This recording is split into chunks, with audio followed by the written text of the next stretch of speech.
Você já se perguntou qual o som de um império prestes a desmoronar? Não é o estrondo de canhões ou o clamor de uma multidão enfurecida. Não ainda. No início, é algo muito mais sutil. É o som do silêncio onde deveriam haver vozes. É o som de uma orquestra tocando alto demais para abafar um murmúrio crescente. Para entender essa melodia complexa, você precisa começar aqui, no coração pulsante e delirante do Império Russo, o Palácio de Inverno. Você caminha, não como um fantasma, mas como um convidado invisível, atravessando os portões de ferro forjado em uma noite de inverno em Petrogrado. O frio corta o ar, mas aqui dentro uma onda de calor e luz dourada o envolve. Seus pés deslizam sobre o mármore polido da grande escadaria. Um rio de pedra branca que sobe em direção a um teto pintado com deuses e heróis que parecem observar a cena abaixo com indiferença divina. O ar é denso com o perfume de cera de abelha de milhares de velas e das flores exóticas que adornam cada canto, um luxo impossível para o mundo lá fora. Você entra no salão de Nicolau, o maior salão de baile do palácio. A visão é avassaladora. Lustres do cristal pesando toneladas derramam uma luz prismática sobre a nata da aristocracia russa. Generais em seus uniformes brancos imaculados, adornados com medalhas que brilham como constelações capturadas, damas da corte em vestidos de seda e veludo, com joias nos pescoços e nos cabelos que valeriam uma vida inteira de trabalho para um camponês. O som é uma onda suave, o farfalhar de tecidos caros, o tilintar discreto de taças de cristal e o zumbido de conversas polidas. Ao fundo, uma orquestra toca uma valsa, uma melodia elegante e previsível, assim como a vida que essas pessoas acreditam ser eterna. Seu olhar encontra o czar, Nicolau II. Ele não é um gigante imponente, como os retratos imperiais sugerem. Ele parece um homem gentil, quase deslocado, perdido no ritual de sua própria corte. Ao seu lado, a czarina Alexandra, com sua beleza austera e uma expressão que muitos interpretam como arrogância, mas que historiadores hoje debatem ser um misto de timidez e dor crônica. Eles são o centro deste universo, mas parecem as figuras mais isoladas do salão. Eles dançam os passos de uma coreografia secular, alheios ao fato de que a música está prestes a parar. É o que você não vê, o que você não ouve, que realmente importa. Não há janelas abertas. O som da cidade, os ventos uivantes do rio Neva congelado, os murmúrios das filas de pão. Nada disso penetra nestas paredes grossas. Este salão não é apenas um espaço de celebração. É uma fortaleza contra a realidade, uma negação construída com ouro, seda e cristal. Cada nota da valsa é um esforço para não escutar a dissonância que cresce do lado de fora. Este não é apenas o último grande baile do Império. É o som de um mundo se recusando a acordar de um belo sonho, enquanto um pesadelo se agita lentamente em seu sono. Agora, você deixa o calor do palácio para trás. Não há uma transição suave, apenas uma porta que se fecha e um mundo que se transforma. O som da valsa é engolido instantaneamente por um silêncio pesado, quebrado apenas pelo assobio do vento nos becos e pelo rangido da neve congelada sob suas botas. Você está do outro lado do espelho, no distrito de Vyborg, o coração industrial e pulsante de Petrogrado. Aqui a luz não é dourada, mas um cinza pálido e aquoso que vaza de um céu baixo e opressivo. Você caminha pelas ruas que não são pavimentadas com mármore, mas com gelo sujo e lama congelada. O ar não cheira a cera de abelha, mas a uma mistura acre de fumaça de carvão, repolho cozido e o cheiro metálico da exaustão humana. As chaminés das grandes fábricas, como a colossal usina Putilov, cospem colunas de fumaça negra que mancham a neve e o céu, como se a própria indústria estivesse de luto. Os prédios são cortiços de tijolos escuros, com janelas que parecem olhos cansados e vazios, olhando para um futuro que nunca chega. Seu foco se volta para as pessoas. Elas não deslizam, elas se arrastam, enroladas em xales finos e casacos remendados que não oferecem proteção real contra o frio que rói os ossos. Os rostos são pálidos, marcados pela fadiga e pela desnutrição. Você se aproxima de uma fila, uma serpente humana que se estende por um quarteirão inteiro, esperando em frente a uma padaria com as prateleiras quase vazias. Aqui, o silêncio é diferente. Não é polido, é tenso. É um silêncio feito de estômagos roncando e lábios azuis de frio.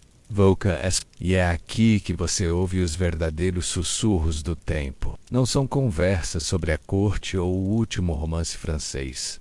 São murmúrios pragmáticos e amargos. Uma mulher conta que seu marido foi enviado para a frente com um rifle para cada 3 soldados. Um trabalhador mais velho tosse, um som úmido e profundo, e reclama das jornadas de 12 horas em troca de um salário que mal compra um pedaço de pão duro. Um jovem estudante, com os olhos ardendo de fervor, fala em voz baixa sobre panfletos que são passados de mão em mão. Panfletos que usam palavras estranhas e poderosas como proletariado, capital e revolução. Historiadores ainda discutem a exata composição e o nível de organização política nessas filas. Mas uma coisa é certa, elas eram mais do que apenas lugares de espera. Eram escolas informais de descontentamento, cadinhos onde a miséria individual se fundia em uma consciência coletiva.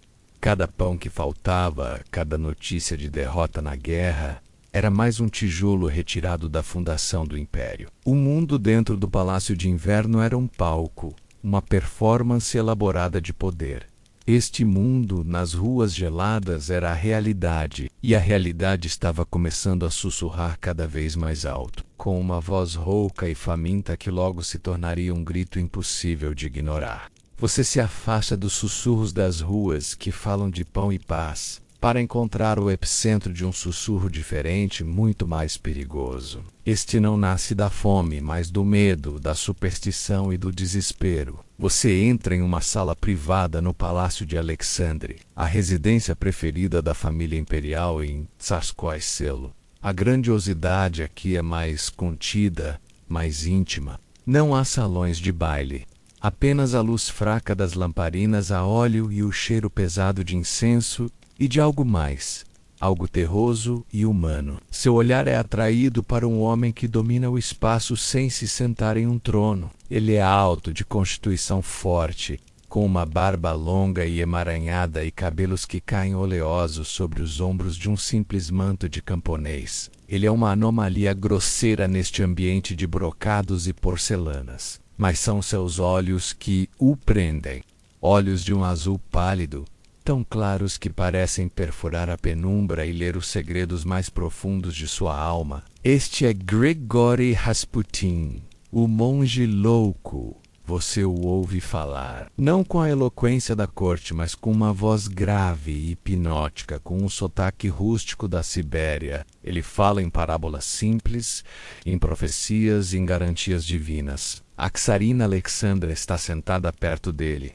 A postura rígida relaxada, a expressão de dor em seu rosto suavizada. Ela se agarra a cada palavra dele, não como uma imperatriz, mas como uma mãe aterrorizada. E aqui reside a fonte do poder incompreensível deste homem. O segredo está em outra sala.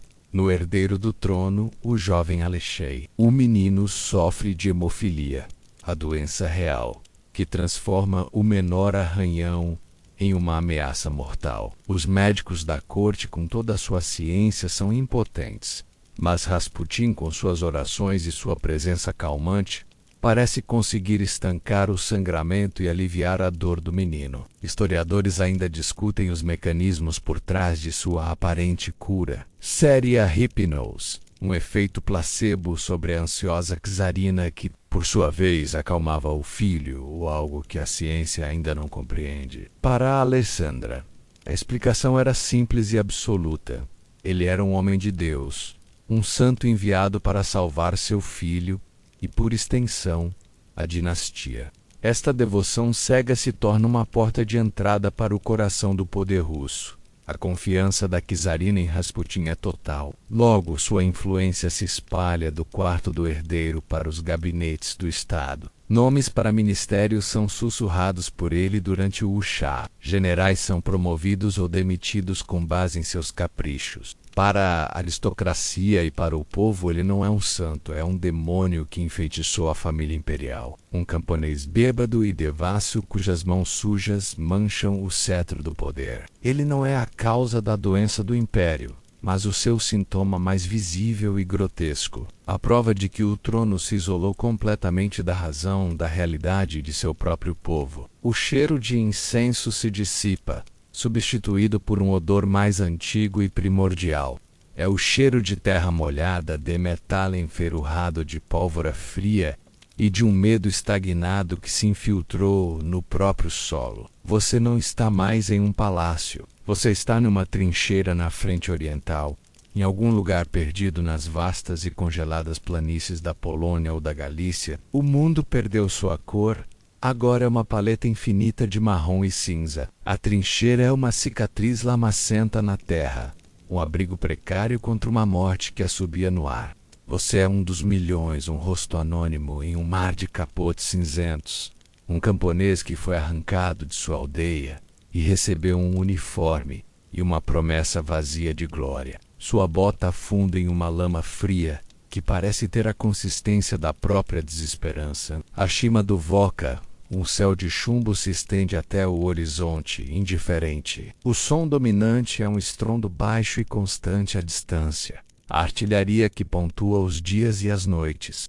Às vezes o som se aproxima, transformando-se em um grito agudo que faz a terra tremer e os homens se encolherem, rezando para que não seja a sua vez. Você olha para seu equipamento. O fuzil Mosin-Nagant é pesado e sólido, mas as balas são poucas. O casaco é de lã áspera, mas não o suficiente para impedir que o frio penetre até seus ossos.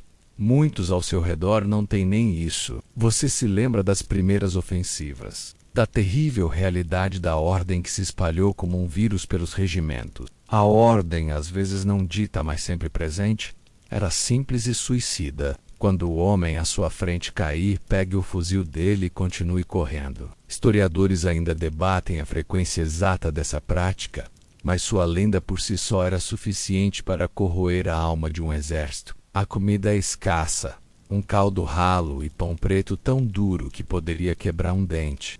As notícias são ainda mais raras, filtradas por oficiais que parecem tão distantes e desinteressados quanto os deuses no teto do palácio de inverno. O inimigo, o soldado alemão ou austríaco na trincheira oposta, é uma abstração. O verdadeiro inimigo é o frio, a fome, os piolhos, a gangrena e, acima do tudo, a futilidade esmagadora de tudo isso, para que você está lutando pelo czar, um homem que você nunca viu, pela mãe Rússia.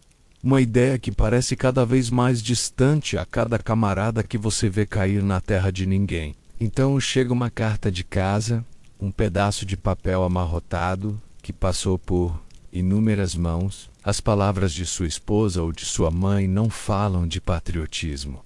Elas falam a mesma língua da trincheira, a língua da escassez. Não há pão em Petrogrado.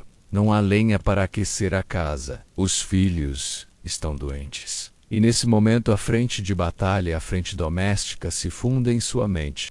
O sofrimento é o mesmo. A guerra você percebe com uma clareza terrível. Não é apenas um inferno aqui. Ela é a causa do inferno em casa. A lealdade, como um fio de corda podre, começa a se romper. Este exército não está apenas perdendo uma guerra. Está se desintegrando de dentro para fora, átomo por átomo, soldado por soldado. O som baixo e constante da artilharia se dissolve, substituído por um som que é, de alguma forma, mais desolador. É o som do vento uivando implacavelmente através de uma metrópole de pedra. Você retorna a Petrogrado. Mas a cidade que você encontra no auge do inverno de 1917 não é a mesma que você deixou. A fina camada de normalidade se desfez, revelando a estrutura esquelética de uma sociedade à beira do colapso. O frio é a primeira coisa que o assalta. Não é apenas um clima, é uma força de ocupação. Você vê o rio Neva, não mais uma artéria de comércio, mas uma estrada de gelo sólido, tão espesso que as pessoas o atravessam a pé para economizar a pouca energia que lhes resta. O gelo sobe pelas fundações de granito dos palácios, como se a natureza estivesse tentando reclamar a cidade. Uma camada de geada opaca cobre o interior das janelas, mesmo nos apartamentos mais aquecidos, aprisionando os moradores em um crepúsculo perpétuo. Respirar é como inalar pequenas agulhas de gelo. O frio se infiltra em tudo, tornando os casacos finos inúteis e transformando cada rajada de vento em um tormento físico. E então há a fome. A fome é uma matemática cruel que todos na cidade, exceto a elite mais isolada, são forçados a aprender. Você se junta novamente às filas do pão, mas elas são diferentes agora. São mais longas, mais silenciosas e mais desesperadas. As mulheres que esperam por horas a fio em temperaturas abaixo de zero não trocam mais fofocas ou reclamações. Elas apenas ficam paradas, uma comunidade de estátuas de sofrimento, com os olhos fixos na porta da padaria como se pudessem conjurar pão pela força de sua vontade coletiva. Você entende a lógica por trás da escassez. A guerra, a mesma guerra que você testemunhou na frente de batalha, é um buraco negro que suga todos os recursos da nação. Os trens que deveriam trazer farinha e carvão para a capital estão transportando tropas e munições para uma frente que só produz derrotas e mortes. A rede ferroviária, a espinha dorsal do vasto império, está paralisada, estrangulando lentamente a cidade. O preço de tudo disparou. A inflação transformou o salário de um trabalhador em pó. Um saco de batatas, se encontrado, custa uma fortuna. A lenha é mais valiosa que a prata. É neste frio e nesta fome que a paciência, talvez o recurso mais duradouro e explorado do povo russo, finalmente começa a se esgotar. O respeito pelas autoridades se evapora como a névoa da manhã. Você vê um policial sendo abertamente ignorado. Você ouve um padeiro, que antes era uma figura respeitada na comunidade, sendo amaldiçoado por não ter nada para vender. O descontentamento não é mais um sussurro, é um ranger de dentes audível. A cidade inteira parece um barril de pólvora congelado. O frio impede a explosão, por enquanto, mas todos sentem que a primavera trará não apenas o degelo, mas algo muito mais violento e imprevisível.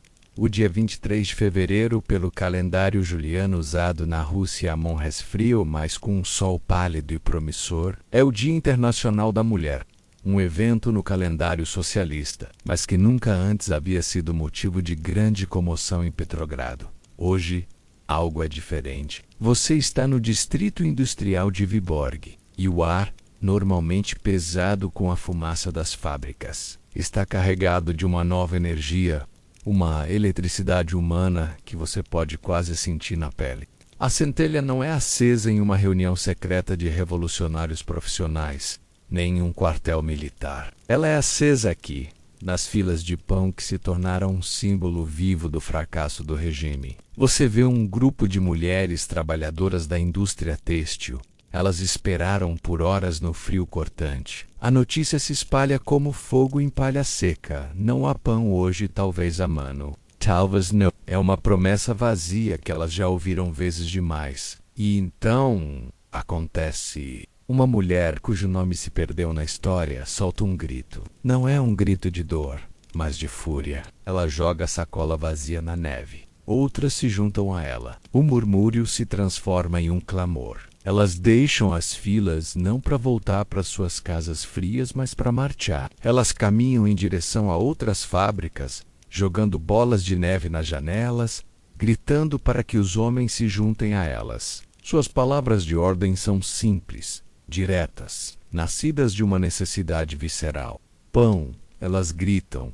Abaixo a autocracia, abaixo a guerra. Você segue a multidão que cresce exponencialmente. Mulheres deixam suas máquinas, homens largam suas ferramentas. Em poucas horas, dezenas de milhares de pessoas estão nas ruas. Os líderes bolcheviques locais, é um fato curioso, foram pegos de surpresa. Eles achavam que o momento ainda não era o certo, que a revolta era prematura. Eles tentam conter as manifestantes, aconselhando cautela.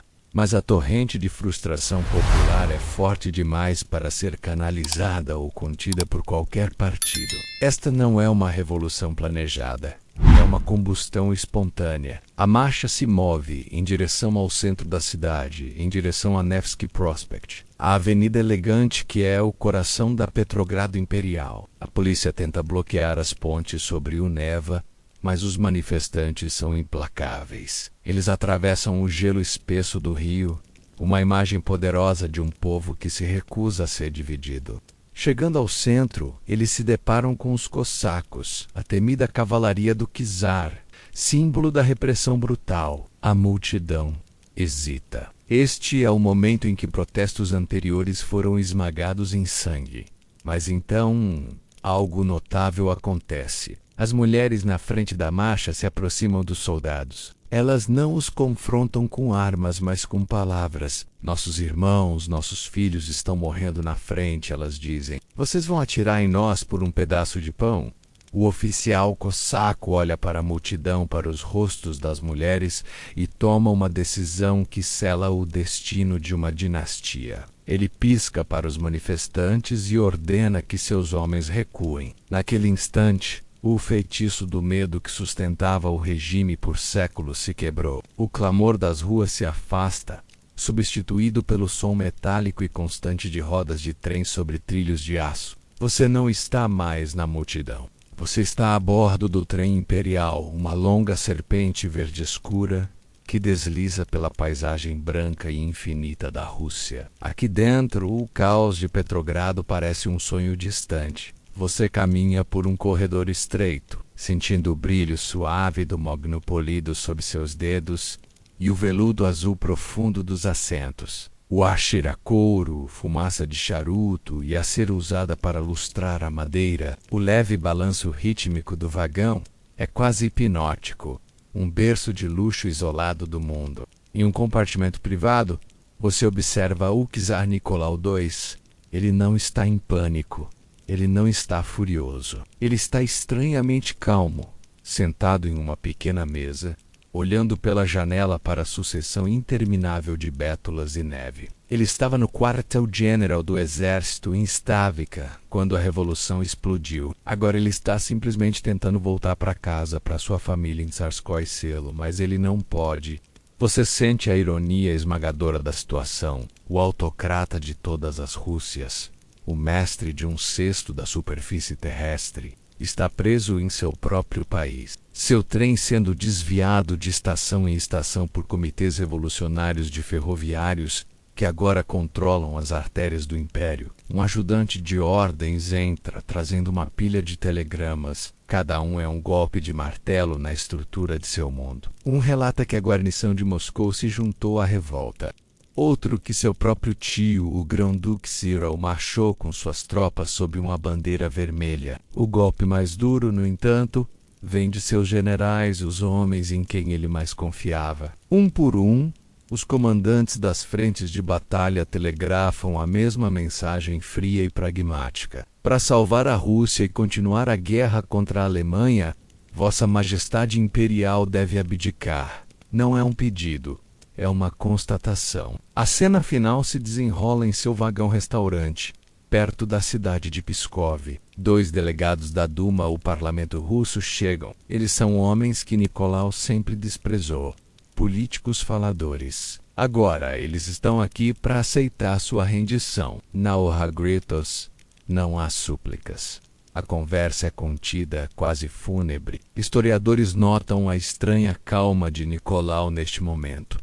Sua principal preocupação parece ser se ele seria autorizado a viver com sua família na Crimeia. Então, com uma caneta tinteiro, ele assina o documento O documento em si não é um pergaminho imperial adornado com selos de cera. É um par de folhas de papel simples, quase como um memorando burocrático, um fim absurdamente mundano para 300 anos de governo Romanov. Ele assina não apenas por si mesmo, mas também por seu filho doente, Alexei, passando a coroa para seu irmão, o grão-duque Miguel.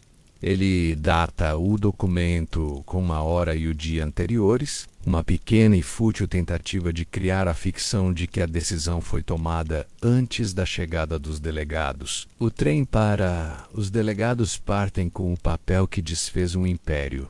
E Nicolau Romanov, agora um simples cidadão, fica sozinho em seu vagão, olhando para a escuridão que se acumula lá fora.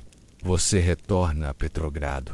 A neve começa a derreter, criando rios de lama nas ruas, mas a atmosfera na cidade não é de clareza primaveril, e sim de uma confusão densa e paralisante. A abdicação do czar não trouxe a ordem prometida, mas sim um vácuo de poder. E nesse vácuo, duas entidades distintas, dois corações rivais, começaram a bater descompassadamente no peito da mesma cidade. É a era que os historiadores chamam de Dvoyoblast, o poder duplo. Seu primeiro destino é o Palácio Tauride, um grandioso edifício neoclássico que já foi residência de um favorito de Catarina, a Grande. Agora seus corredores opulentos fervilham com uma energia caótica e contraditória. Você se move pelo lado direito do palácio.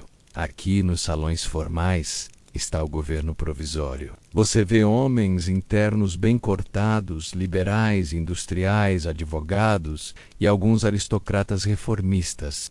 Eles são os membros da antiga Duma, políticos que por anos pediram uma monarquia constitucional e agora, quase por acidente, se encontram no comando de uma república. Você ouve seus discursos. Eles falam de constituições, de eleições para uma Assembleia Constituinte, de direitos civis, e, crucialmente, de honrar as alianças da Rússia e continuar a guerra contra a Alemanha até uma vitória final. Eles são a cabeça oficial da revolução, mas uma cabeça que parece flutuar, desconectada do corpo. Agora, você atravessa o corredor e entra na ala esquerda do mesmo palácio.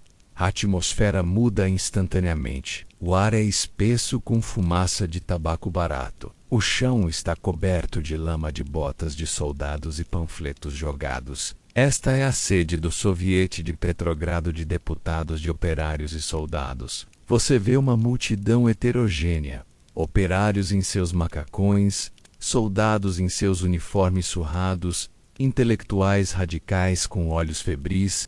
Aqui a linguagem não é de formalidade parlamentar, mas de paixão revolucionária. Eles debatem ferozmente sobre o fim imediato da guerra, a jornada de trabalho de 8 horas e a transferência de terras para os camponeses. O poder do soviete não vem de leis ou decretos, mas da realidade nas ruas. É o famoso decreto número 1 do soviete que ilustra perfeitamente essa dinâmica. Ele instrui os soldados a obedecerem seus oficiais, e o governo provisório apenas quando suas ordens não contradisserem as ordens do soviete. Com essa única folha de papel, o soviete tomou o controle real do exército, a espinha dorsal de qualquer estado. Você vê um ministro do governo provisório tentando dar uma ordem a uma unidade militar, apenas para ser informado de que o comitê do regimento precisa primeiro aprovar a ordem. Esta cidade com 2 corações não pode funcionar. O governo provisório tem a legitimidade formal, mas não o poder real. O soviete tem o poder real, o apoio das massas e dos soldados, mas reluta em assumir a responsabilidade formal de governar. Um historiador descreveu a situação como um governo sem poder e um poder sem governo. Você sente essa paralisia em todos os lugares. As decisões são adiadas, as ordens são ignoradas. A revolução que começou com um grito unificado por pão e paz, agora se fragmentou em um debate confuso e perigoso. Enquanto os problemas fundamentais da Rússia, a guerra, a fome e a terra continuam a apodrecer, sem solução, você deixa para trás a paralisia de Petrogrado e se move para o oeste, através de um continente em guerra. Sua jornada agora segue o rastro de uma única mente. Um homem cujo retorno à Rússia se tornaria o eixo sobre o qual a história do século XX iria girar. A jornada começa na Suíça, uma ilha de neutralidade alpina cercada por um oceano de conflito. Em um apartamento modesto em Zurique, você encontra Vladimir Ilyich Ulyanov, mais conhecido pelo seu nome de guerra, Lenin. Ele não parece um titã destinado a mudar o mundo. É um homem de meia-idade, calvo, com uma barba em ponta e um terno ligeiramente surrado. Você o observa em seu exílio uma rotina de disciplina monástica. Ele passa os dias na biblioteca lendo vorazmente, preenchendo cadernos com sua caligrafia pequena e precisa, debatendo ferozmente com outros exilados socialistas em cafés esfumaçados. Quando as notícias da Revolução de Fevereiro chegam, ele fica ao mesmo tempo eufórico e desesperadamente frustrado. A história está acontecendo, e ele, que dedicou sua vida inteira a teorizar sobre a Revolução, está preso a milhares de quilômetros de distância. Então um plano audacioso e profundamente cínico começa a tomar forma, não em Zurique, mas em Berlim. Você se transporta para os corredores do alto comando alemão. Os generais e diplomatas alemães, trancados em uma guerra de atrito brutal na frente ocidental, veem a Revolução de Fevereiro como uma oportunidade de ouro. Eles sabem que Lenin e seus bolcheviques são a força política mais radicalmente anti-guerra na Rússia. A lógica deles é simples e impiedosa. Se conseguirem inserir Lenin de volta em Petrogrado, ele agirá como um vírus, como descreveu Winston Churchill mais tarde, desestabilizando ainda mais o governo provisório e, com sorte, tirando a Rússia da guerra, permitindo que a Alemanha mova suas divisões para a França. É um dos conluios mais estranhos da história. O Império Alemão, uma monarquia militarista e conservadora, decide financiar e facilitar o transporte do revolucionário comunista mais perigoso do mundo. O plano é selado. Você se encontra na estação de trem de Zurique. Em abril de 1917, uma pequena comitiva de revolucionários russos se prepara para embarcar em um vagão especial. O vagão será selado, o que significa que eles não terão contato com ninguém enquanto cruzam o território alemão, para manter a ficção de que a Alemanha não está envolvida. É uma farsa transparente, mas necessária. Você embarca no trem, a atmosfera lá dentro é tensa e surreal. Lenin impõe uma disciplina rigorosa, estabelecendo regras sobre o uso do banheiro e proibindo fumar. Ele passa a maior parte do tempo trabalhando em um rascunho de suas ideias, um documento que logo se tornaria famoso. Enquanto o trem atravessa uma Alemanha faminta pela guerra, você sente o peso do momento. Este não é um vagão de passageiros comum. É uma arma geopolítica, uma cápsula contendo uma ideologia concentrada, sendo disparada através do coração da Europa em direção ao centro nervoso de uma revolução. Historiadores ainda debatem o quanto a ajuda alemã foi crucial, mas ninguém nega a ironia suprema deste arranjo. O Kaiser estava, sem saber, assinando a sentença de morte de todas as monarquias, incluindo a sua própria. O som das rodas do trem finalmente cessa, substituído por um zumbido baixo e expectante de uma multidão. Você está na plataforma da estação Finlândia em Petrogrado. O ar frio da noite de abril está carregado com um cheiro de carvão e vapor, e a escuridão é cortada pela luz ofuscante dos holofotes montados em carros blindados. Bandeiras vermelhas tremulam por toda parte, presas a postes e erguidas por mãos ansiosas. Há uma banda militar tocando uma versão um tanto desajeitada da Marselhesa, o hino da Revolução Francesa que foi adotado pelos revolucionários russos. Uma delegação oficial do soviete liderada por socialistas moderados espera nervosamente na plataforma. Eles vieram para dar as boas-vindas a um camarada exilado, esperando um discurso sobre unidade e apoio ao novo governo democrático. A porta do vagão se abre. Lenin emerge. Ele parece pequeno sob a vastidão da estação, piscando contra as luzes brilhantes. O líder do soviete, Shkaidze, avança e faz um discurso de boas-vindas formal, pedindo a Lenin que se junte a eles na defesa da democracia revolucionária. Você observa a resposta de Lenin. Ele ignora as cais e quase completamente, dirigindo-se com uma breve e fria polidez aos delegados, para então se virar para a verdadeira audiência. A massa de operários e soldados que lotam a estação. Ele é erguido sobre um dos carros blindados.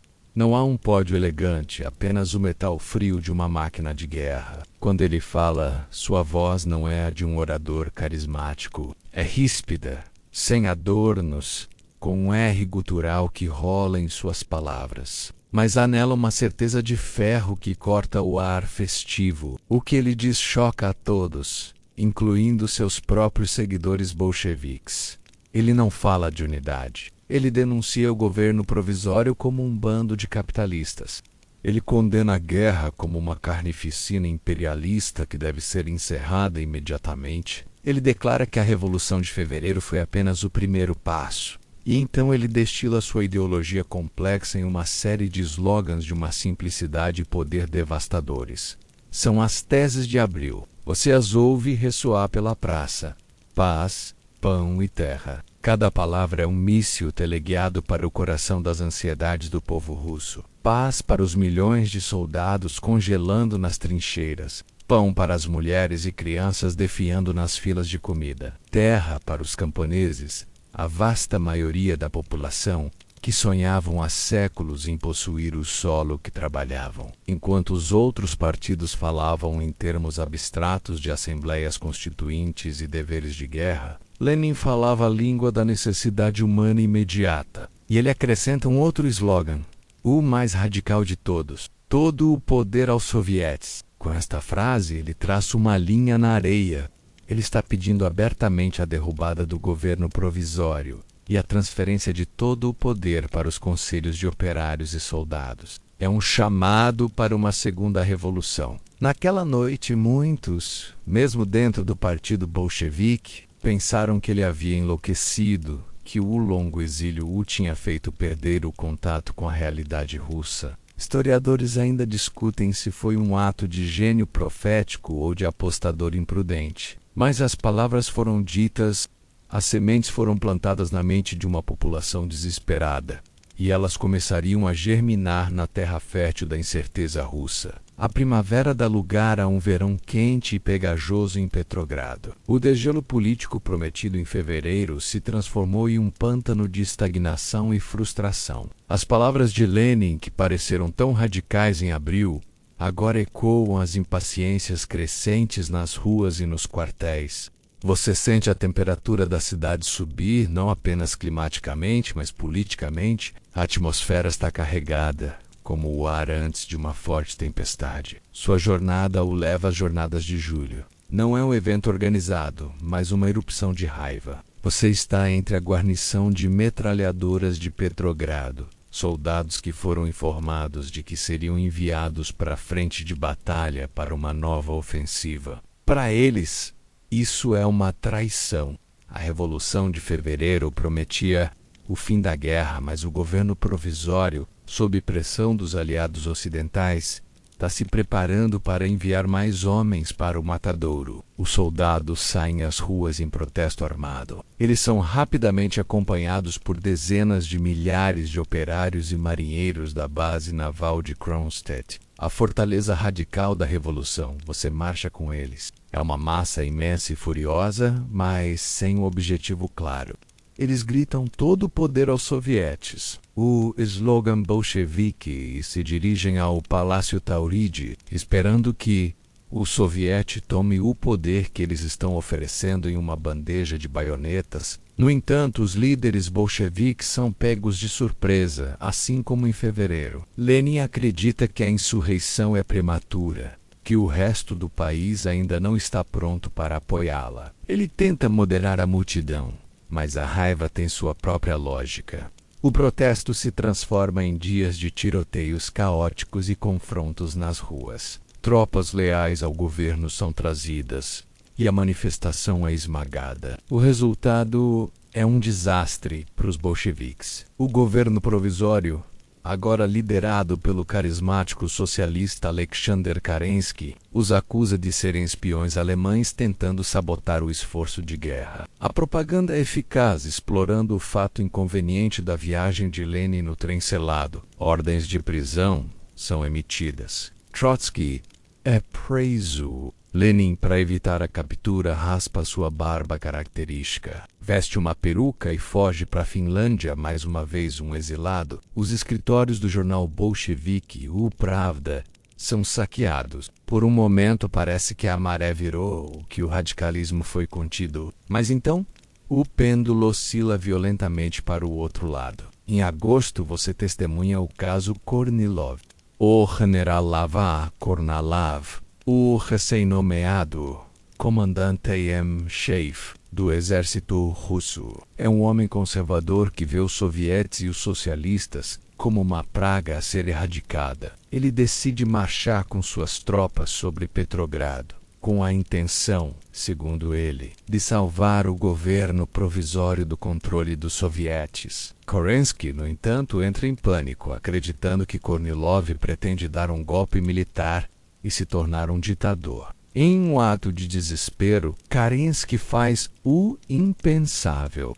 Ele pede ajuda àqueles que ele mesmo estava reprimindo, os bolcheviques. Ele liberta seus líderes da prisão e distribui armas aos seus milicianos, a Guarda Vermelha, para que eles ajudem a defender a cidade. O golpe de Kornilov fracassa antes mesmo de começar. Seus soldados são persuadidos por agitadores bolcheviques a não lutar contra seus irmãos revolucionários. O episódio é um desastre completo para Kerensky, que parece fraco e incompetente. Mas para os bolcheviques, é um presente dos céus.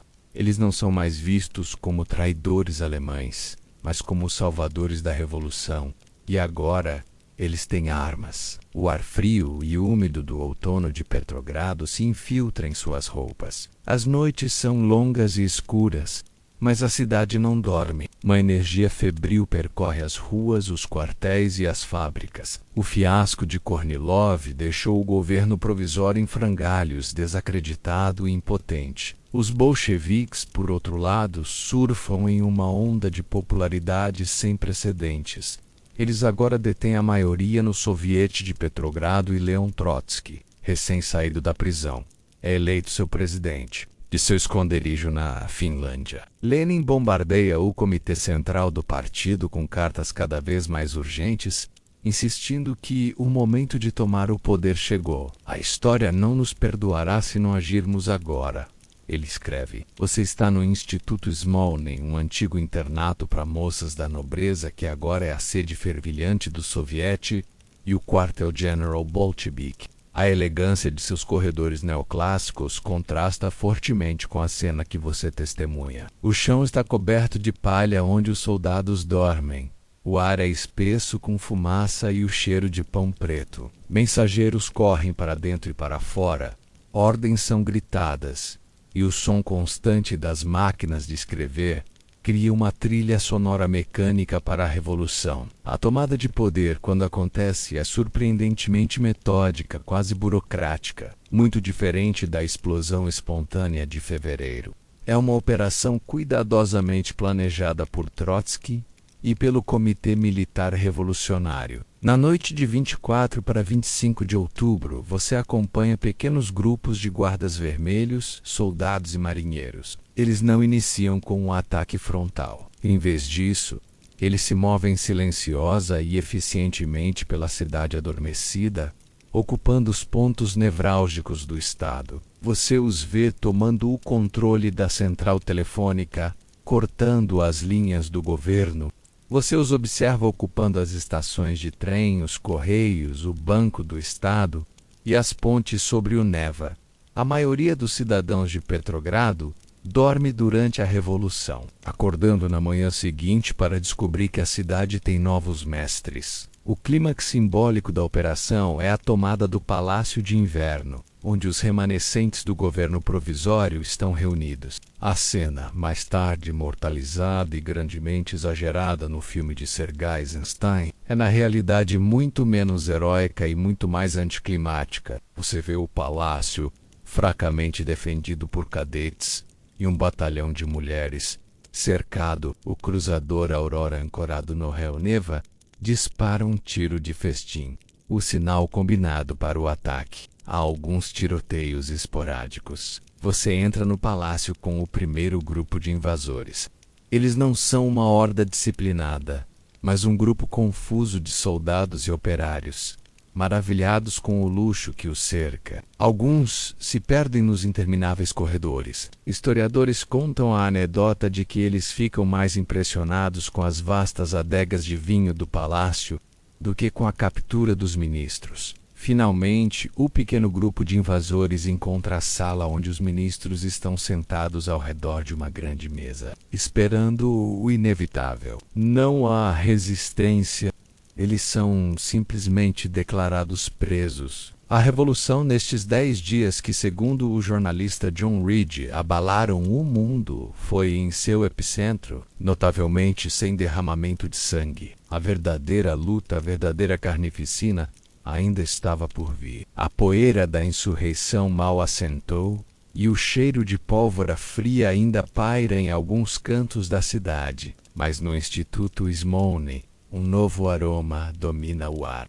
É o cheiro de tinta fresca de papel de baixa qualidade, do suor da exaustão e da exaltação. Você está no centro nervoso do novo mundo. Um mundo que há poucas horas existia apenas na teoria. A revolução agora enfrenta seu maior teste, a transição da destruição para a criação, do slogan para a governança. Você caminha pelos corredores que se tornaram um labirinto de atividade incessante. O zumbido é constante.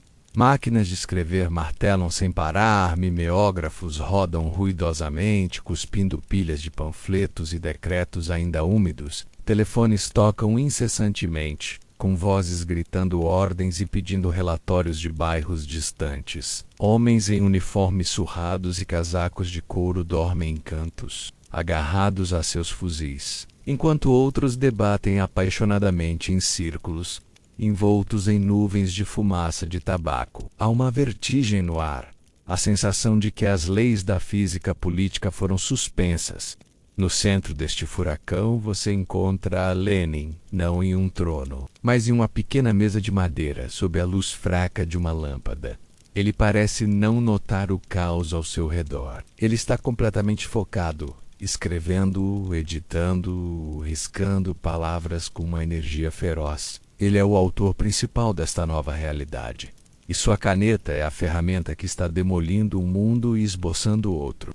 E então, os decretos começam a fluir para fora desta sala, cada uma bomba lançada sobre as fundações da antiga Rússia. Primeiro, o decreto sobre a paz. Você lê as palavras, escritas não na linguagem tortuosa da diplomacia, mas em uma prosa direta e incendiária. Ele propõe um fim imediato à guerra, uma paz sem anexações e sem indenizações, e apela não aos governos, mas diretamente aos povos e aos soldados da Europa para que se levantem e parem a carnificina. Depois, vem o decreto sobre a terra, com algumas frases curtas e brutais. Séculos de ordem feudal e propriedade aristocrática são aniquilados. Toda a propriedade privada da terra é abolida, para sempre e sem compensação. A terra agora pertence àqueles que a trabalham. É um ato de gênio populista, essencialmente legalizando as tomadas de terra que os camponeses já estavam realizando em todo o país,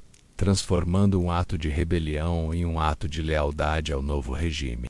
Logo em seguida, decretos sobre o controle operário nas fábricas, sobre a jornada de trabalho de 8 horas, sobre a abolição de todos os títulos e classes. A tinta mal seca em um decreto e outro já está sendo impresso. Historiadores até hoje debatem se estes decretos foram a expressão de um idealismo utópico ou o ápice do pragmatismo político. Uma maneira de consolidar o poder rapidamente, dando a cada setor da sua base de apoio exatamente o que eles mais desejavam. A resposta provavelmente é que foram ambos. Naqueles dias inebriantes, parecia que a humanidade poderia ser refeita com a força da vontade e a tinta de uma caneta. O cheiro de tinta fresca se dissipa, substituído por algo mais austero. É o cheiro de lã úmida, de aço frio e de orgulho ferido. O decreto sobre a paz foi uma declaração de intenções, um chamado ao mundo. Agora você testemunha a colisão brutal dessa intenção com a realidade inflexível do poder militar. Você viaja para a cidade de Brest-Litovsk, uma fortaleza sombria em território agora controlado pelo exército alemão. Não há a energia febril de Smolensk aqui, apenas o silêncio pesado de uma cidade sob ocupação e a arrogância fria do vencedor. Você se senta à mesa de negociação. De um lado, os representantes do Império Alemão e seus aliados. Você vê generais de peito estufado com monóculos e uniformes impecavelmente passados. Eles exalam uma confiança nascida de séculos de tradição militar e de uma vitória que consideram certa. Do outro lado, a delegação bolchevique. Eles parecem deslocados, um grupo de intelectuais e revolucionários em trajes civis surrados, mais parecidos com um grupo de debate acadêmico do que com representantes de uma grande nação. A tarefa deles é conseguir a paz, mas eles não têm nada com que negociar. O exército russo não existe mais como uma força de combate coesa. Ele simplesmente se dissolveu, com os soldados votando pela paz com seus próprios pés indo para a caça. Inicialmente, Leon Trotsky, o chefe da delegação soviética, tenta uma tática extraordinária. Ele tenta transformar as negociações em um palanque revolucionário, fazendo longos discursos destinados a incitar a revolução entre os operários alemães. Sua estratégia culmina em uma declaração bizarra e sem precedentes: nem guerra, nem paz. Ele anuncia que a Rússia está se retirando da guerra, mas se recusa a assinar um tratado de paz formal que ceda territórios. Você observa a reação alemã. Primeiro, a confusão, depois, impaciência. O general Max Hoffmann, o chefe do Estado-Maior alemão, um homem que não entende de sutilezas ideológicas, simplesmente remove um charuto da boca e coloca os mapas na mesa. Ele desenha uma linha com o dedo. Estas são as nossas condições, ele diz. Não há discussão. A resposta de Trotsky é o silêncio. A delegação bolchevique parte. Por um breve momento paira uma incerteza surreal. Então a máquina de guerra alemã simplesmente retoma seu avanço. É uma onda cinzenta imparável, que avança pela Ucrânia e pelos países bálticos sem encontrar praticamente nenhuma resistência. O pânico explode em Smolensk. A realidade atinge os bolcheviques com a força de um projétil de artilharia. Eles não têm como parar os alemães. É neste momento de crise que Lenin impõe sua vontade de ferro. Muitos em seu partido, chamados comunistas de esquerda, gritam por uma guerra revolucionária, preferindo morrer lutando a aceitar uma paz humilhante. Lenin os chama de tolos. A sobrevivência do Estado soviético, ele argumenta, é a prioridade máxima. Ele ameaça renunciar à liderança do partido se suas exigências não forem atendidas. Sua vontade prevalece. A delegação soviética retorna a Brest-Litovsk. As condições alemãs são agora ainda mais duras. Você testemunha a assinatura. O som na sala é apenas o arrastar da caneta no papel. Com esse traço, a Rússia perde um terço de sua população, metade de sua indústria e quase todo o seu carvão. A Ucrânia, o celeiro da Europa, é entregue. É uma paz catastrófica, uma humilhação nacional de proporções épicas, mas para Lenin era o preço, por mais alto que fosse, para comprar o bem mais precioso de todos, o tempo. A paz comprada em Brest-Litovsk não é paz. É apenas um armistício com um inimigo externo para que uma guerra muito mais íntima e selvagem possa começar. O som da caneta assinando o tratado é abafado pelo som crescente de botas marchando sobre o próprio solo russo. Sua perspectiva se alarga. Você não está mais em uma única cidade ou em uma sala de negociações. Você sobrevoa a vastidão de um império que está se devorando. A guerra agora não tem frentes de batalha claras. Ela é como uma doença, irrompendo em focos por toda parte, do gelo do Ártico às montanhas do Cáucaso, Das florestas da Sibéria às ricas terras negras da Ucrânia, você vê as cores desta guerra. A primeira e mais coesa é a vermelha. Os bolcheviques, que agora se autodenominam comunistas, são os vermelhos. Eles controlam o coração industrial e populacional da antiga Rússia, o território entre Petrogrado e Moscou, que Lenin moveu a capital para tornando-a mais segura de invasões. Seu poder reside na unidade de comando e em uma ideologia implacável. Você vê a personificação deste poder na figura de Leon Trotsky, não mais como um negociador, mas como o comissário da guerra. Ele percorre o país em um trem blindado, um quartel-general móvel que se torna o sistema nervoso do Exército Vermelho, aparecendo nos pontos críticos para inspirar, organizar e, se necessário, executar. Circundando este coração vermelho, você vê a cor branca. Os brancos não são um grupo, mas uma aliança frágil e amaldiçoada de todos os que se opõem aos bolcheviques. Você vê monarquistas que sonham com a volta do czar, liberais que defendem a Assembleia Constituinte que os bolcheviques dissolveram, socialistas moderados que foram marginalizados e generais czaristas que sentem seu mundo de honra e hierarquia desmoronar. Eles são liderados por homens como o general Denikin no sul e o almirante Kolchak na Sibéria. Eles têm o apoio em dinheiro e armas de potências estrangeiras como a Grã-Bretanha, a França, o Japão e os Estados Unidos, que temem a propagação do comunismo. Historiadores apontam essa desunião de objetivos como sua falha fatal. Eles concordavam em odiar os vermelhos, mas discordavam sobre tudo o mais. Mas há outras cores neste conflito caótico. Você vê o verde. Os verdes são os exércitos de camponeses, a força mais imprevisível de todas.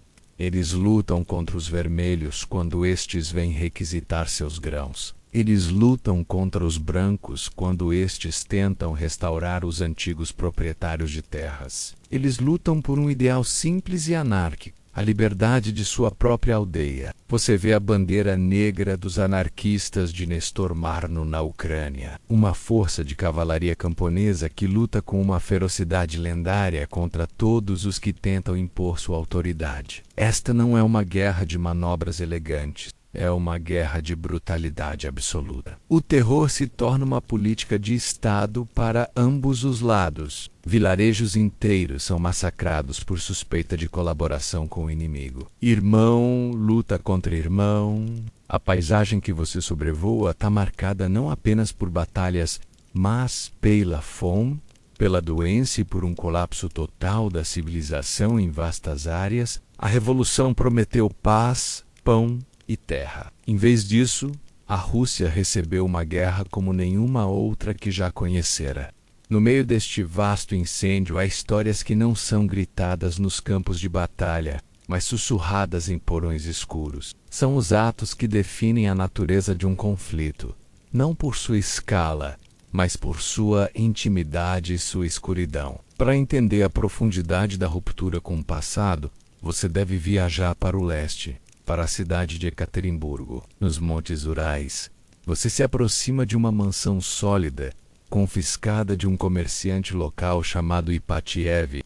Os bolcheviques a rebatizaram com um nome frio e burocrático, a Casa do Propósito Especial. Você entra. A casa está estranhamente silenciosa, ocupada por guardas rudes e nervosos. E por uma família, a família Romanov. O Tsar Nicolau, o Tsarina Alexandra, suas 4 filhas, Olga, Tatiana, Maria e Anastasia, e o jovem e frágil Alexei. Eles vivem aqui há meses, prisioneiros em seu próprio país. Sua existência é um problema político espinhoso para o novo regime. Conforme o exército branco se aproxima da cidade, o problema se torna uma emergência. É madrugada de 17 de julho de 1918. Você desce uma escada de madeira estreita até um pequeno porão semi-subterrâneo. O ar é frio e úmido, com um cheiro de cal e de medo estagnado. A luz fraca de uma única lâmpada nua ilumina uma sala vazia com paredes de gesso nuas e um chão de terra batida. Pouco tempo depois, a família é acordada e instruída a descer para o porão, sob o pretexto de que estão sendo movidos por segurança. Eles descem calmamente, trazendo consigo seu médico, seu criado, a dama de companhia da czarina e o cozinheiro. 11 pessoas no total. Eles parecem confusos. Cadeiras são trazidas para Alexandre e Alexei. O resto fica de pé, como se posando para uma fotografia de família sombria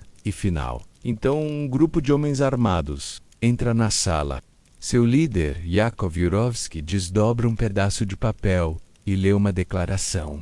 O som de sua voz é monótono, quase casual. Ele anuncia que, dado que seus parentes continuam o ataque contra a Rússia soviética, o Presidium do Soviete Regional dos Urais decidiu fuzilá-los. Nicolau se vira para sua família atordoado e mal consegue pronunciar o que, antes que a resposta possa vir, o estalo ensurdecedor de pistolas enche a sala minúscula. É um caos de fumaça de pólvora, gritos e o ricochetear de balas. A execução é terrivelmente mal feita. Quando a fumaça se dissipa, os executores descobrem, para seu horror, que várias das filhas ainda estão vivas. Um fato curioso e trágico que só foi descoberto mais tarde explica o porquê. As granduquesas haviam costurado as joias da família, diamantes e pedras preciosas, em seus corpetes, transformando-os em armaduras improvisadas que desviaram as balas. O que se segue é ainda mais brutal. Os homens usam suas baionetas e os cabos de suas armas para terminar o trabalho. Historiadores ainda debatem ferozmente se a ordem final veio diretamente de Lenin em Moscou ou se foi uma decisão local tomada em pânico com a aproximação dos brancos. Independentemente da origem da ordem, o resultado foi o mesmo. O último elo com a antiga Rússia não foi cortado. Foi pulverizado naquele porão. Um ato de aniquilação total que deixou claro que não haveria retorno. O eco dos tiros no porão de Ekaterimburgo se dissolve, mas a brutalidade que ele representava não desaparece. Pelo contrário, ela se expande. Deixa de ser o ato febril de um esquadrão em uma noite de pânico para se tornar uma política fria, calculada e nacional. Para vencer a guerra civil, os bolcheviques entendem que não basta derrotar exércitos no campo de batalha. É preciso travar uma guerra total contra a própria estrutura da sociedade, contra a fome e contra a economia. Você agora sente o peso do que a história chama de comunismo de guerra. Você está em uma pequena aldeia de cabanas de madeira, uma isba, em algum lugar no coração da Rússia. O inverno retornou com uma ferocidade renovada. A neve cobre os campos, mas você sabe que sob ela, em buracos cuidadosamente cavados e disfarçados, está o grão. Não é um excedente, é a sua sobrevivência. É a semente para a colheita do próximo ano. Então, você os ouve chegar. O som de trenós e cavalos, as vozes duras de homens da cidade que não entendem a terra. São os esquadrões de requisição, a Prodresvyorsta. Eles não negociam. Eles chegam com ordens. Fuzis e longas varas de metal para sondar o chão em busca de grãos escondidos. Volka os observa varrer os celeiros, como diz o decreto, levando tudo. O grão para o pão, a forragem para os animais, as batatas, tudo. Eles dizem que é para alimentar os camaradas operários nas cidades e os soldados no fronte. Para você é o roubo da sua vida, da sua família. Você vê a fúria impotente nos olhos de seus vizinhos. Qualquer resistência é recebida com uma bala. O comunismo de guerra, para o camponês, não é uma teoria econômica. É o cano de um rifle. Agora a cena muda. Você está em um apartamento gelado em Moscou. A única fonte de calor vem de um pequeno fogão de ferro que queima pedaços de mobília quebrada. Você segura um pedaço de papel na mão, sua carteira de racionamento. Ela lhe dá direito a 1/8 parte de uma libra de pão preto por dia. Um pão feito com mais serragem do que farinha. O dinheiro em seu bolso não tem valor. O mercado livre foi abolido, declarado um crime contra o Estado. Você está faminto, com frio, e vê a cidade ao seu redor se desintegrar. A lógica é implacável. Para manter o Exército Vermelho lutando e as fábricas de munição funcionando, o Estado tomou controle de tudo. A indústria foi nacionalizada, o trabalho militarizado. A comida é distribuída pelo Estado. O punho de ferro que esmaga o camponês no campo é o mesmo punho que aperta o pescoço do operário na cidade. Historiadores ainda debatem se o comunismo de guerra foi puramente uma medida desesperada de tempos de guerra, ou uma tentativa prematura e dogmática de saltar diretamente para uma economia comunista. Na prática, foi um instrumento de poder absoluto.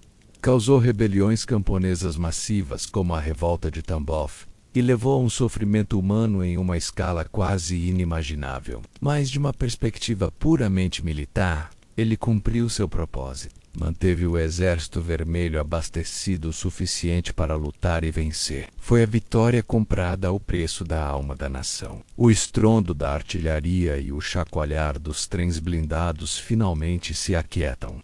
O que o substitui não é a quietude da paz, mas o silêncio exausto de um corpo depois que uma febre violenta finalmente cedeu. O paciente à Rússia sobreviveu, mas está fraco, emaciado e coberto de cicatrizes. A vitória bolchevique na Guerra Civil não é celebrada com desfiles grandiosos, mas com um suspiro coletivo em uma paisagem de devastação total. Você caminha pelas ruas de Petrogrado mais uma vez. A cidade que um dia foi o coração de um império e o berço da revolução agora parece um fantasma de si mesma. As fachadas dos grandes edifícios neoclássicos estão marcadas por cicatrizes de balas e estilhaços. Janelas que antes brilhavam com a luz de baile são buracos negros e vazios, olhando para um futuro incerto. Há menos pessoas nas ruas, e as que você vê se movem lentamente com a economia de energia dos cronicamente famintos.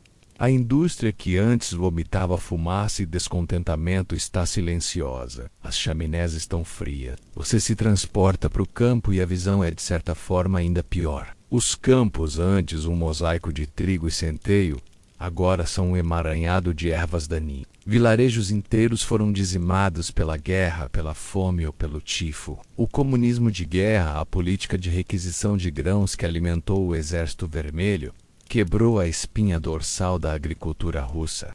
Ou os camponeses, sem nenhum incentivo para produzir excedentes que seriam confiscados, plantaram apenas o suficiente para si mesmos. O resultado foi uma fome catastrófica em 1921, especialmente na região do Volga, uma tragédia humana que ceifou milhões de vidas. Os números são difíceis de compreender, tão vastos que se tornam abstratos. Entre 7 e 10 milhões de pessoas morreram durante a Guerra Civil, a esmagadora maioria não em combate, mas de fome, doença e terror.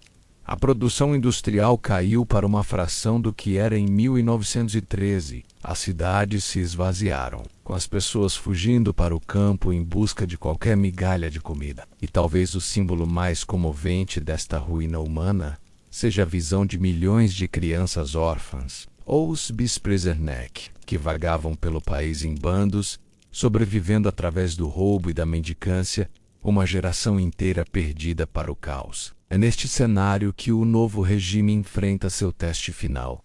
A revolta de Kronstadt em março de 1921 é um raio que ilumina a escuridão. Os marinheiros de Kronstadt, antes chamados por Trotsky de o orgulho e a glória da revolução, se rebelam contra os bolcheviques, exigindo sovietes sem comunistas, liberdade de expressão e o fim das requisições de grãos. Historiadores veem este evento como o epílogo sangrento da Guerra Civil, a prova de que o regime havia alienado até mesmo seus mais fervorosos apoiadores. A revolta é esmagada em sangue, mas a mensagem é clara. O país não podia mais suportar o punho de ferro do comunismo de guerra. Os bolcheviques são os mestres indiscutíveis de um país em frangalhos. Uma vitória conquistada sobre as ruínas de sua própria nação. A vitória sobre as ruínas deixa um silêncio profundo, mas este silêncio não dura para sempre. Aos poucos, um novo som começa a preenchê-lo. Não é o som de armas mas o do martelos, o rangido de andaimes. O murmúrio de mercados que reabrem timidamente. Após o choque da revolta de Kronstadt, Lenin, com seu pragmatismo de aço, percebeu que a nação não poderia ser reconstruída apenas com ideologia e força. Você testemunha a nova política econômica, a núcleo de educação permanente. É uma retirada estratégica, uma concessão ao capitalismo que permite aos camponeses venderem seus excedentes e a pequenas empresas privadas reabrirem. O cheiro de pão fresco assado para venda e não para racionamento retorna a algumas ruas da cidade. É um sopro de vida em um corpo quase morto. Mas enquanto a economia recebe este espaço para respirar, um problema político fundamental permanece. O antigo Império Russo era uma vasta colcha de retalhos de etnias. Uma prisão de nações mantida unida pela autocracia czarista. A revolução prometeu o direito à autodeterminação, e muitas nações, da Ucrânia à Geórgia, declararam sua independência. A Guerra Civil, no entanto, foi também uma guerra de reconquista. O Exército Vermelho marchou sobre essas novas nações, instalando governos bolcheviques locais. Agora a questão é: como manter este território vasto e diverso unido? A resposta vem no final de 1922. Você está em Moscou, dentro do opulento Bolshoi Theater, um santuário da antiga cultura imperial. Mas o público hoje não é de aristocratas em veludo e joias. São delegados de toda a antiga esfera russa, homens e mulheres em roupas simples, com rostos marcados pelo sol e pela guerra. Eles vêm da República Russa, da Ucrânia, da Bielorrússia e da Federação Transcaucasiana. Você ouve o zumbido de diferentes línguas nos corredores dourados. No palco, sob um vasto estandarte vermelho com a foice e o martelo, a nova ordem é formalizada. Você ouve as palavras do tratado que está sendo lido. Ele fala de uma união voluntária de repúblicas socialistas iguais. É uma ideia radicalmente nova. Não um império governado a partir de um centro por um povo dominante, mas uma federação de nações irmãs, cada uma com sua própria estrutura governamental, sua própria língua e cultura. A propaganda ela é poderosa. É a promessa de um anti-imperialismo, uma união baseada na solidariedade proletária e não na conquista. No entanto, você sente a dualidade, a engenhosa arquitetura de poder que está sendo construída aqui. Historiadores apontam para o papel de um homem que, na época, trabalhava nas sombras, Joseph Stalin, o comissário das nacionalidades. A estrutura do novo Estado, a União das Repúblicas Socialistas Soviéticas, tem uma falha deliberada, uma porta dos fundos para o poder central. Embora as repúblicas tenham seus próprios governos, o Partido Comunista permanece uma organização única, monolítica e altamente centralizada. E as ordens do partido emitidas pelo Comitê Central em Moscou têm precedência sobre qualquer lei ou decisão local. É uma união de iguais no papel, mas na prática é um sistema onde o poder flui de um único ponto. A antiga prisão de nações estava sendo demolida, mas sobre suas fundações, uma nova estrutura, mais sofisticada e ideologicamente justificada, estava sendo erguida. A sua jornada termina onde o poder agora reside. Não no opulento palácio de inverno, com seus ecos de valsas e perfumes, mas dentro das muralhas de tijolos vermelhos do Kremlin de Moscou. O ar aqui não cheira a cera de abelha, mas a poeira antiga, a papelada acumulada e ao silêncio austero do poder burocrático. Você não ouve música, mas o som distante e abafado das máquinas de escrever, o zumbido de uma máquina estatal que está se tornando cada vez mais complexa e impessoal. Este é o novo coração, e ele bate com um ritmo frio e metódico. Você é levado a uma sala silenciosa. Um homem está sentado em uma cadeira de rodas perto de uma janela, coberto por um cobertor. Ele parece frágil, uma sombra do homem de vontade de ferro que você viu na estação Finlândia. É Lenin. Uma série de derrames o deixou parcialmente paralisado. E o que é mais cruel para um homem cuja vida era a palavra, incapaz de falar coerentemente. O arquiteto da revolução torna-se um prisioneiro dentro do Estado que ele mesmo construiu.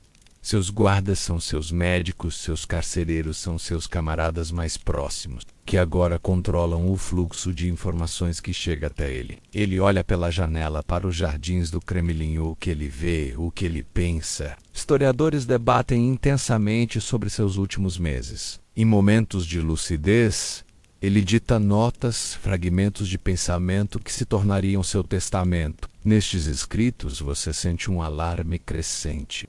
Ele vê a burocracia, que ele considerava um mal necessário, se transformando em um monstro com vida própria. Ele adverte contra a concentração de poder excessivo nas mãos de um homem. O secretário-geral, Joseph Stalin, um homem que ele descreve como demasiado rude, ele pede que Stalin seja removido de seu posto, mas a máquina que ele criou é agora maior do que ele. Suas advertências são lidas em segredo para o Comitê Central e depois suprimidas, escondidas do partido e do povo. O motor da revolução, que ele ligou com slogans simples de paz, pão e terra, transformou-se em uma engrenagem complexa de comitês, secretariados e polícia secreta. A promessa do todo o poder aos sovietes, o poder direto dos conselhos de operários, se tornou todo o poder ao partido. E agora estava se tornando todo o poder ao aparato do partido. Aqui, no silêncio do quarto do doente, você finalmente entende a resposta para a pergunta inicial. Qual o som de um império prestes a desmoronar? Começou como o sussurro do descontentamento, transformou-se no clamor da revolução e no trovão da guerra civil. Mas o som final não foi o de uma utopia sendo construída. Foi o som sutil e implacável de uma máquina burocrática sendo montada. Peica por peica, uma máquina que substituiria a vontade de um czar pela lógica inflexível de uma ideologia de Estado. A grande e trágica ironia da Revolução Russa é que ela começou como uma busca desesperada pela libertação humana. E, no final, forjou correntes novas e mais fortes. A jornada termina. O sussurro do tempo que nos guiou através dos salões de baile, das ruas geladas, das trincheiras lamacentas e dos corredores do poder agora se aquieta. Deixamos para trás a Rússia de 1917, mas seus ecos permanecem, vibrando sutilmente em nosso próprio mundo. A história da Revolução Russa não é um conto de fada